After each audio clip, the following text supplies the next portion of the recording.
ഈശോ മിശിഹായിക്ക് സ്തുതിയായിരിക്കട്ടെ.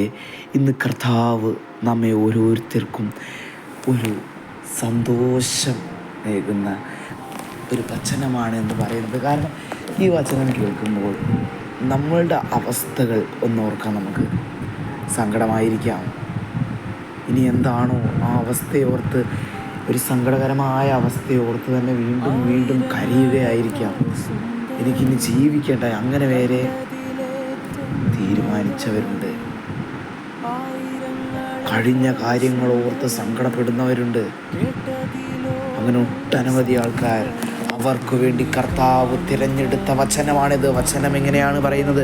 കഴിഞ്ഞ കാര്യങ്ങൾ നിങ്ങൾ ഓർക്കുകയോ പരിഗണിക്കുകയോ വേണ്ട. യേശയ്യാ 43:18 പറയുന്നു, നിങ്ങളത് ഓർക്കേണ്ട. നീ പാപത്തിൽ നിന്ന കാലം നീ ഓർക്കേണ്ട. നീ കർത്താവായ യേശുക്രിസ്തു നിന്നെ രക്ഷിച്ചു കൊണ്ടുവന്നതിന് ശേഷം നീ അവനെ സ്തുതിച്ചതോർക്ക്, നീ അവനെ ആരാധിച്ചതോർക്ക്. അതുമാത്രം നീ ഓർത്താൽ മതി.